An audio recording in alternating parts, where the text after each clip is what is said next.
Taas ang kamay. Wala, I understand. Personally, oo.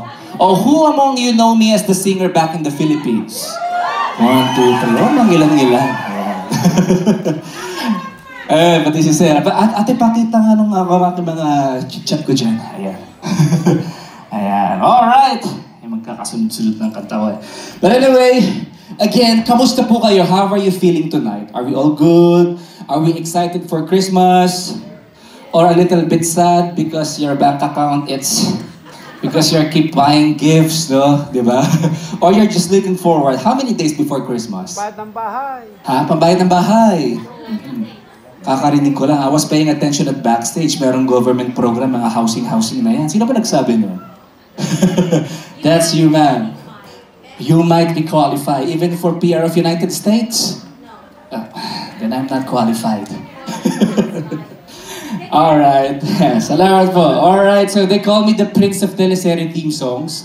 So, every time I do a show, I see to it na meron akong mga songs that I'm going to sing because back in the days when I was still active in the Philippines, kinakanta ko po yung mga songs na probably familiar sa inyo.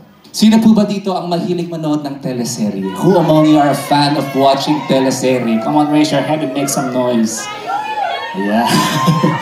So, nung nasa Pilipinas pa ako, so gabi-gabi, you might hear my voice because yung mga sweet moments ng mga favorite actors and actresses. So, I'm the voice behind those romantic scenes. So, teleserye, for those who don't know, by the way, how many Filipinos pala ang nandito?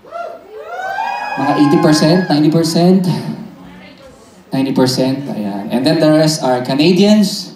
Canadians, diba? Ayan. What a very diverse country that Canadians, diba?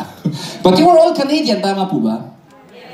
Anyway, so going back, so if you don't know what teleserye means is, if you are watching from a Latin country, this is a telenovela. So that's how it is. If you're watching Netflix, this is series, yeah, Netflix series. Yung mga important moment, romantic scene, so there will be a music, yeah, that adds flavor, that spice up the scene.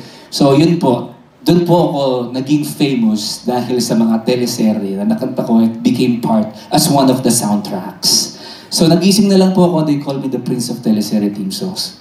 And again, sino po dito ang merong TFC or Pinoy TV? Taas ang kamay. Ba't ko konti?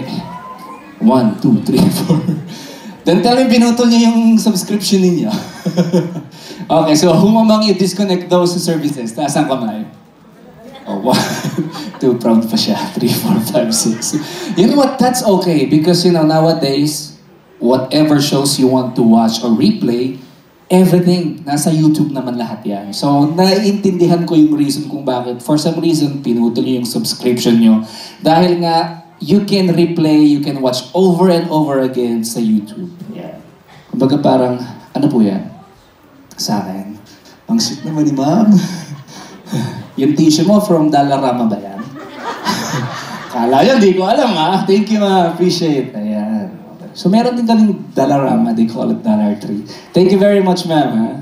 And without any further ado, sino po ba dito ang gusto na kumanta mo ng teleserye? Sino po nakapanood ng Walang Hanggan? Ito ay starring Coco Martin at saka Julia Montes. Ayan. So narinig niyo po ba yung Dadalhin? So gabi-gabi siguro, habang nanonood kayo sa TFC niyo, narinig niyo yung Dadalhin. And ako po yung kumanta nun.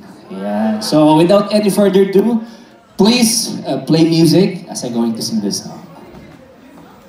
And also I have a request ha. If you know the song, sing with me. Play music please. Familiar? Yeah.